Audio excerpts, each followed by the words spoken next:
Olá, professores, sejam muito bem-vindos a mais uma TPC dos anos iniciais do componente de língua inglesa. Eu sou a professora Alexandra Granato, estou aqui como formadora da EFAP de língua inglesa. Sou uma mulher branca, de cabelos e olhos castanhos, uso um óculos de armação transparente e hoje eu estou com um sapato preto, uma calça jeans e uma blusa com formas geométricas, né, nas cores aí rosa, roxo, vermelho, azul e preto. E eu estou aqui, está aqui do meu lado a professora Patrícia Santa Croce. Vou deixar ela se apresentar e já dar continuidade. Tá ótimo, obrigada, Alexandra. Bom dia, professores. Eu sou a professora Patrícia, formadora da EFAP para a língua inglesa, e eu me declaro uma mulher de pele branca, cabelos loiros, olhos castanhos. Também uso óculos, mas os meus são de aro na cor vermelha. E hoje eu estou usando um vestido na cor lilás, brincos, um colar e um anel. Assunto é a cultura maker. Vamos pegando então caderno, lápis, tudo aquilo que é necessário para que vocês possam fazer os registros nos seus diários de bordo, né? E assim ter um acompanhamento do aprendizado durante as semanas. Vamos deixar um minuto para que vocês possam recolher esse material.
Bom, nosso percurso formativo do dia pretende passar pelos seguintes pontos: objetivos, teremos uma sensibilização, depois a cultura maker na escola, educador na atividade maker, teremos uma interação, falaremos sobre mão na massa, desdobramento na escola, avaliação.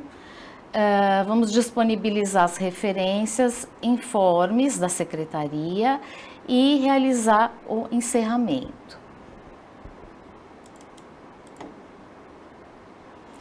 Nossos objetivos são apresentar a cultura maker e suas diferentes práticas em sala de aula e conhecer as atividades maker presentes nos nossos materiais didáticos, bem como os seus usos. Agora vamos chamar a sensibilização. A Alexandra vai falar um pouquinho com vocês. Isso. Para a gente relembrar aí um pouquinho da nossa infância, né, na escola, você se lembra de algum trabalho manual que você tenha feito na escola, lá na infância? Conta aí pra gente no chat, daqui a 3 minutinhos a gente volta.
Obrigada, professora, isso aqui pela interação. Apareceu muita coisa legal, muita coisa bacana, né?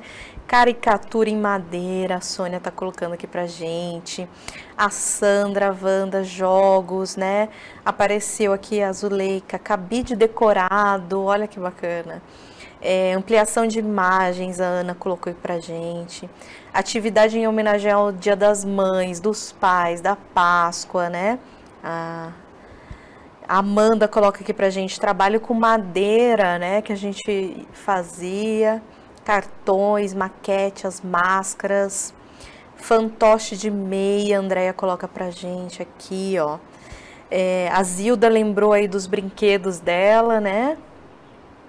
Jogo americano para compor a mesa, a Valda colocou aqui pra gente. Bonecos, bichinhos de feltro, maquete, as máscaras, né? A Ângela coloca. A Marilda, crochê, o cartão, porta-retrato com palito de dente. Eu lembro até hoje também um que eu fiz com palito de dente, que era a caixinha de joia, né? Que tinha tanto a parte de baixo como uma tampinha. Eu lembro também de palito de dente, como a gente usava, né? Os trabalhos de arte com macarrão, palito de sorvete, palito de fósforo, a Paula coloca, e muita coisa, né, que a gente vai fazendo, sabonete decorado, a Luísa coloca aqui, e como é importante, né, e eu aposto que enquanto vocês estavam lembrando aí, né, das coisas que vocês já fizeram, dos trabalhos manuais que vocês já fizeram, com certeza surgiu um sentimento gostoso, uma lembrança gostosa, né, daquele fazer, né? Então, quando a gente está falando de cultura maker, é exatamente isso, né? Uma prática que a gente já faz há muitos anos, ainda mais nos anos iniciais, né? A gente já trabalha com isso há muito tempo. Então, o nome cultura maker, ele não pode nos amedrontar, né? Porque é uma prática que a gente faz há muito tempo nos anos iniciais.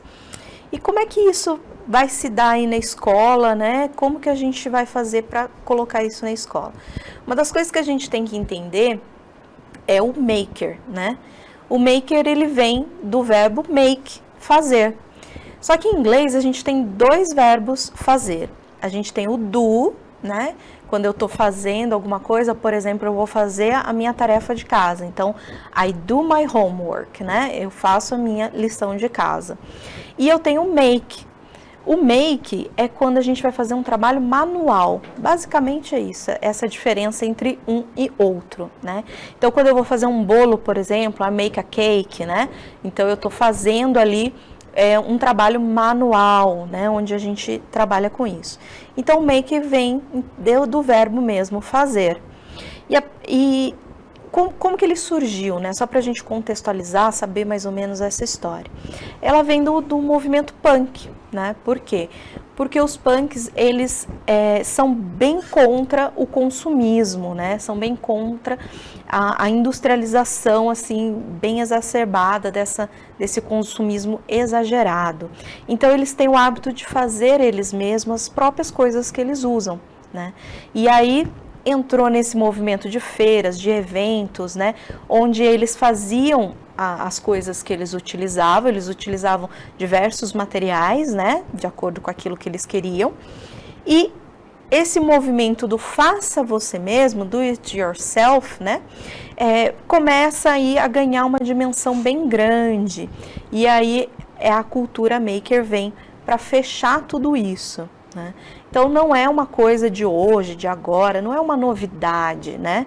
É uma coisa que a gente já está vendo aí, principalmente na escola, nos anos iniciais, a gente já trabalha com esse instrumento pedagógico, que é aliado realmente às metodologias ativas, né?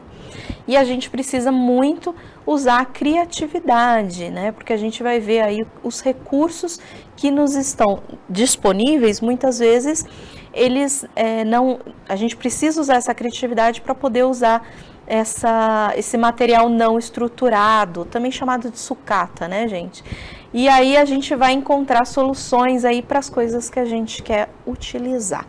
Então, a criança, né, nos anos iniciais, ela começa a usar o concreto primeiro, para depois ir para o abstrato. Então, é por isso que a cultura maker ela é tão difundida, ela é tão necessária, principalmente para os anos iniciais.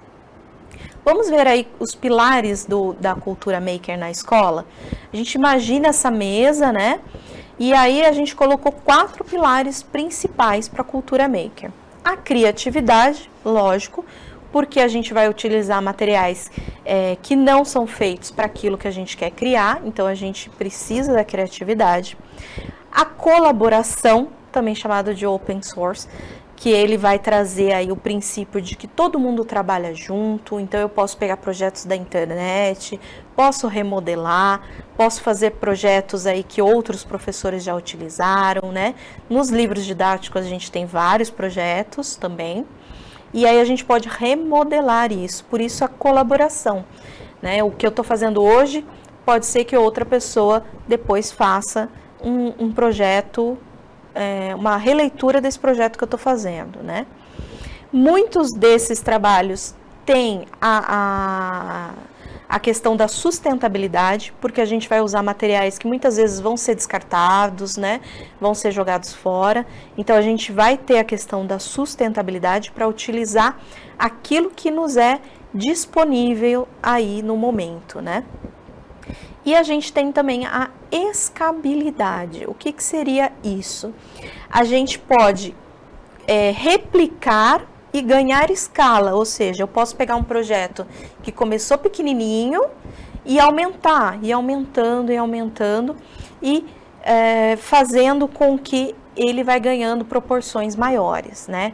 Gastando bem pouco, porque a gente viu que o material que a gente tem em mãos.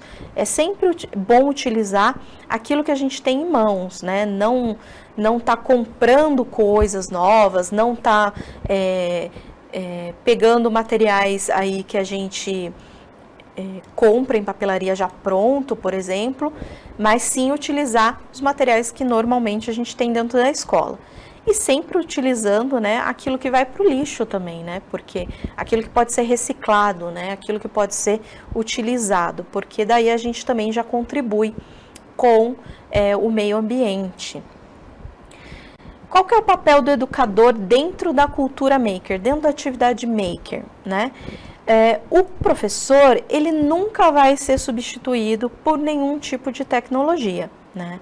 As atividades, elas podem utilizar tecnologia sim, mas muitas delas a gente vai ver que elas são desplugadas, né? Elas são atividades que são desplugadas, são fora da internet, fora, né, do meio virtual. O professor, ele está ali para mediar aquele conhecimento, né? Para mediar aquilo que vai ser trabalhado. Então, muitas vezes eu tenho um trabalho, por exemplo, como a gente vai ver daqui a pouco, de um quebra-cabeça, né? A construção de um quebra-cabeça. A gente vai ver o passo a passo. Ali, o professor, ele está ensinando várias coisas, né? Ele está ensinando não só as competências socioemocionais, mas muitas das competências cognitivas também, muitas das habilidades cognitivas que a gente precisa desenvolver no nosso aluno. Então, o professor, ele está ali com aquele olhar, né, um olhar pedagógico, e ele vai fazer toda aquela mediação do conhecimento. Então, é importante que os professores tenham o foco naquilo que o estudante está aprendendo, está desenvolvendo, né? Que tipo de habilidade ele está ali. Ele não é aquele que sabe tudo, né? Ele não é aquele que vai só transmitir conhecimento. Ele vai, muitas vezes, instigar com perguntas, né? Com alguns elementos ali para instigar a curiosidade, a criatividade, né? Do aluno. E a gente sempre fala aí, né, que o professor é o adulto mais experiente ali da sala, né? Então, ele precisa realizar essa mediação, né? Porque a interação do estudante é muito necessária. Então, ele vai mediar aquilo que um estudante está conversando com o outro, né? Essa construção dessas relações, né? A gente já viu várias vezes, o aluno, principalmente dos anos iniciais, ele vai despertar todo o conhecimento dele a partir das relações que ele tem. Tanto das relações que ele tem com outros alunos, como a relação que ele tem com o professor e a relação que ele tem com o mundo, né, com o redor dele. Então a gente precisa mediar esses conhecimentos, a gente precisa mediar todas essas questões, né? Sempre com planejamento e com a intenção educativa, né? Sempre com a intenção pedagógica ali.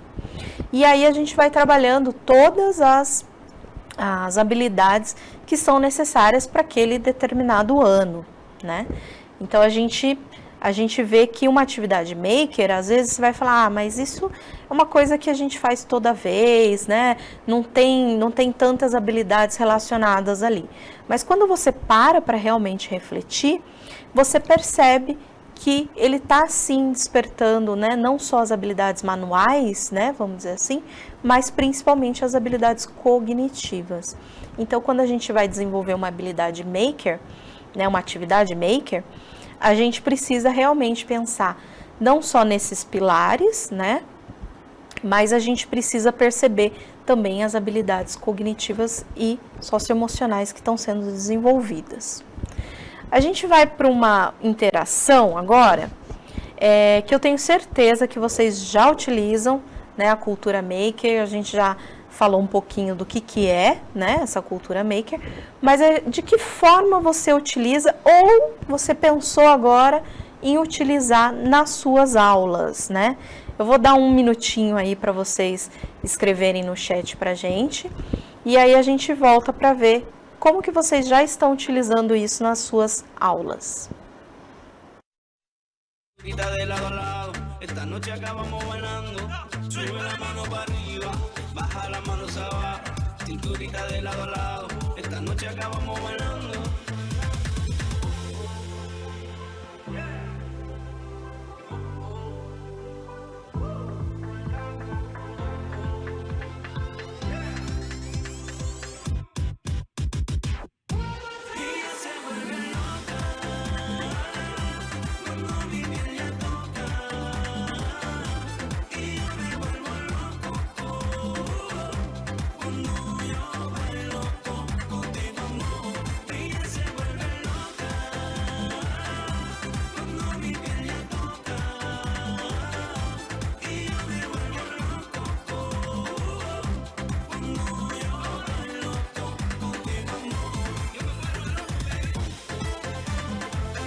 Bom, eu quero agradecer, né? Nós tivemos aí inúmeras contribuições excelentes, né? Sugestões, inclusive. A professora Lígia falou sobre a confecção de ábaco e jogos matemáticos. A professora Ana Luísa falou a respeito de fazer receita, por exemplo, um sorvete de chocolate dentro da sala ou em algum local da escola, né, que a gente possa fazer mais sujeira, enfim. A professora Paula disse que no livro Hello existem muitas coisas para desenvolver justamente o cognitivo dos nossos estudantes, né? Muitas pessoas falando sobre a construção de jogos ou então de brinquedos a partir dos materiais recicláveis, né? Por exemplo, as garrafas PET, as latinhas, né, de refrigerante. A professora Isabel falou que produziu um relógio feito com o papelão, né? Provavelmente ali ela deve ter colocado os ponteiros, né? Os números. A professora Iraci falou sobre os dedoches para se contar a história. Então, assim, Bacana, né? o importante, né, que fica pra gente é que a cultura maker, ou o famoso mão na massa, nada mais é do que uma oportunidade de estimular a criatividade dos alunos, inclusive deixando com que eles se expressem e percebendo que às vezes eles mesmos vão ter ideias, Sim. né? Isso que eu achei bastante interessante aqui nos nossos comentários, Ale. E olha que bacana, né? Muitos materiais, né? Então, tampinha de garrafa, CD antigo, né? Caixa de ovo, caixa de sapato, né? Então, assim, são coisas que realmente iriam pro lixo e a gente pode utilizar aí como ferramenta pedagógica, né? Então, isso é que é mais interessante da gente utilizar realmente. Vamos ver, então, uma atividade que está lá no livro Brick by Brick, do Hands-On, né? Que é um livro que vem à parte, juntinho, na Unit 4, que é o quebra-cabeça, né? O Jigsaw Puzzle. Tem o passo a passo lá direitinho, mostrando para vocês como fazer. Então, o que a gente vai precisar, né? Os materiais necessários ali, ele está utilizando revista, uma caixa de papelão vazia, a envelope, tesoura, cola, lápis, né? O que eles vão fazer? Eles vão pegar a caixa de papelão, recortar um dos lados, né? E vai colar uma imagem de uma revista nesse papelão. E aí vai começar a cortar para formar o quebra-cabeça. Né, eles vão marcar primeiro, né, do lado oposto, eles marcam aqueles quebra-cabeças, né, como vai ficar, e aí recorta. E aí ele pode jogar, pode, né, se divertir à vontade, e essas pecinhas elas podem ser guardadas no envelope para que sempre, né, possa ter esse jogo, né? E as imagens, aí podem ser diversas imagens que se encontram numa revista, né? Então, utilizando revista, utilizando caixa de papelão, a gente consegue criar um quebra-cabeça, né?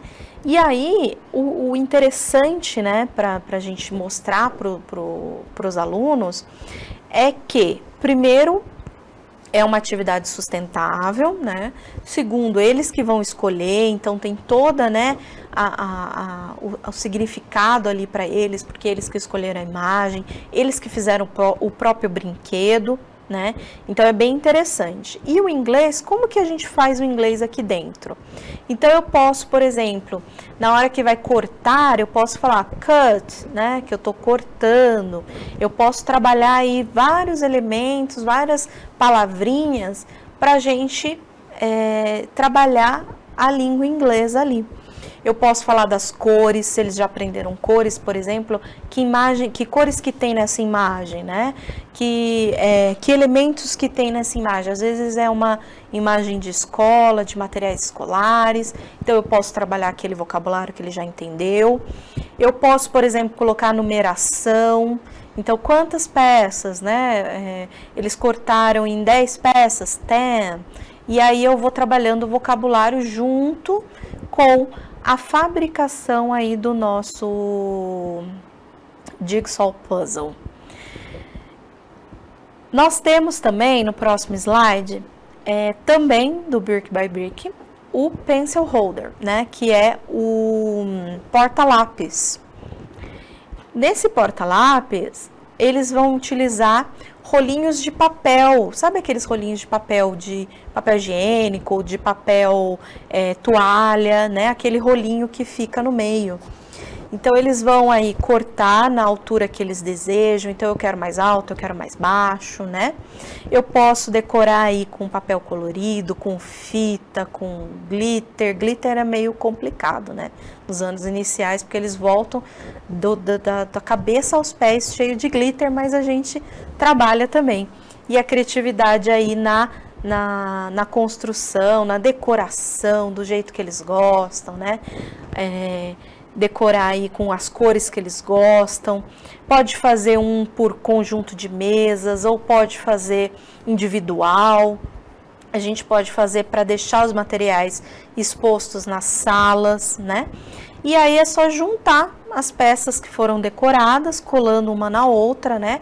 Ou se quiser colocar uma fita entre eles, e aí usar o porta-lápis, aí o giz de cera, o porta-giz, né? Enfim, a gente pode trabalhar com várias coisas que a gente precisar. Se a gente conseguir, por exemplo, um papelão maior ainda, a gente pode colocar até outros tipos de materiais que não sejam lápis, né?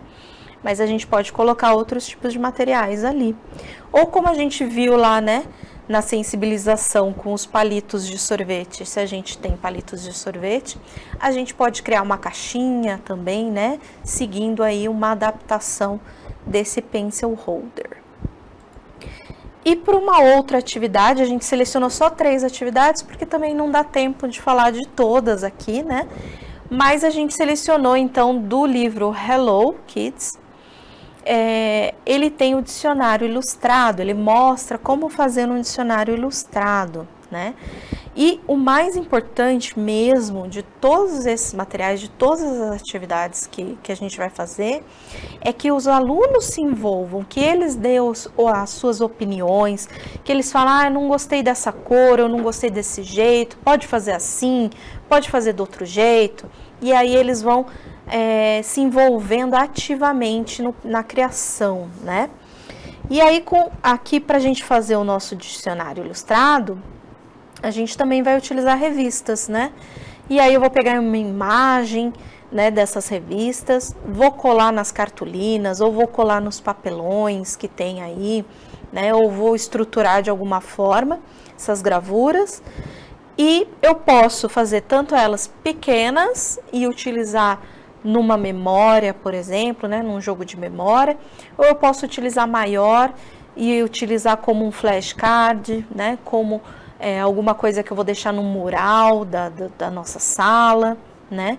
Então, o dicionário ilustrado eu posso utilizar de várias formas, sempre utilizando uma revista, ou eu posso, né, se na sua escola permitir, imprimir aí o desenho. Aqui no caso eu tenho uma laranja, mas eu posso fazer de frutas, eu posso fazer de materiais escolares, eu posso fazer de outros vocabulários que a gente vai trabalhar. Cortar sempre, né, no tamanho desejado a cartolina ou o papelão. Vou colar essas imagens, né? E aí eu posso ou não escrever o nome em inglês, né? Por que eu falo eu posso ou não escrever? Às vezes eu não quero trabalhar com a escrita no primeiro aninho, no segundo aninho, né? Mas lá no terceiro, quarto, quinto, eu já quero trabalhar mais com essa parte escrita. Eu quero que eles já tenham aí a visualização da parte escrita. Então, eu vou utilizar a escrita.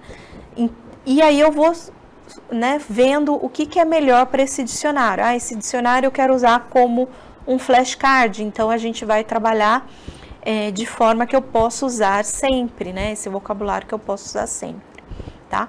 Ou eu vou fazer, por exemplo, em ordem alfabética. Eu vou pôr esse dicionário ilustrado em ordem alfabética. Então, eu vou colocar só a letra que inicia, né? Então, a gente pode trabalhar de diversas formas com essas atividades, tanto com o quebra-cabeça, quanto com o porta-lápis e agora o dicionário ilustrado, né?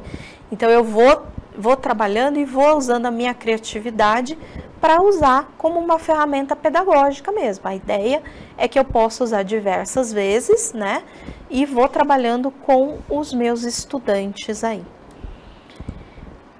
Tem muito mais atividade mão na massa nesses 2 livros, nesses 2 materiais. Eu espero que vocês realmente explorem essas atividades, façam todas as adaptações necessárias, sempre pensando aí no seu público, né? E que vocês possam realmente curtir, né? Curtir junto com os estudantes a realizar, construir esses materiais, né? E se quiser tirar uma foto, mandar pra gente conhecer o trabalho de vocês, é sempre bacana. É sempre legal a gente ter esse feedback de vocês. Bom, como o nosso tempo está muito curto, né? Eu vou falar um pouquinho do desdobramento. O desdobramento é sempre um momento que a gente pede para que vocês olhem realmente o material didático, para que vocês pensem em tudo que for falado aqui, né? Nessa nossa TPC, para que a gente possa realmente colocar em prática, né? Então, sempre a gente vai estar sugerindo criar um plano de aula em conjunto com seus pares. A gente sabe que em algumas escolas não é possível, em outras sim. Então, a gente sempre pede que vocês dêem uma olhada no material, ver o que é possível fazer, elaborem aí uma atividade bem bacana para os seus estudantes, né? Lembrando sempre de fazer as adaptações necessárias, né? De acordo com a sua realidade, de acordo com o que você já conhece aí. Então, não é para a gente ter medo de fazer uma atividade maker, porque a gente sempre fez, sempre vai fazer, porque faz parte aí do nosso público mesmo, né? Eu espero que tenha contribuído de alguma forma para vocês, né? A formação de hoje. Já vou deixar aí em tela a nossa avaliação, né? Em que medida a formação de hoje contribuiu. A gente sempre espera aí um feedback de vocês, né? A gente sempre espera que vocês participem das nossas pesquisas, né? Para que a gente possa ter esse retorno e que vocês possam contribuir também um pouquinho aqui com as nossas formações. As nossas referências, né? Para quem quiser aí entrar, saber um pouquinho mais. E alguns informes da rede, né? Que é a programação do Centro de Mídias, que está sempre aí disposta para vocês, né? Todas as ATPCs estão lá. O Banco de Talentos da EFAP, que continua aberto, se você quiser vir para cá, trabalhar conosco, né? Os protocolos sanitários de vacinação e o curso do Currículo em Ação, né? Que vai ter a primeira edição aí deste ano. Certo? Já vou me despedindo de vocês, lembrando sempre, né? Muito obrigada pelas contribuições de vocês aqui no chat. A gente agradece demais essa contribuição. Se precisar xingar, pode xingar também, não tem problema nenhum, que a gente lê tudo e tenta melhorar. Muito obrigada a todos. Participem da nossa pesquisa de opinião sobre as ATPCs, né, desse ano, como que está sendo isso para você. E até semana que vem. Vou chamar aqui a Patrícia para se despedir também. Então, eu também quero me despedir dos professores, agradecer por todas as colaborações e desejar uma boa tarde de trabalho para aqueles que ainda continuam hoje, né? E não deixem mesmo de responder a essa pesquisa a respeito dos nossos ATPCs. Contribua também, faça sua sugestão. Até!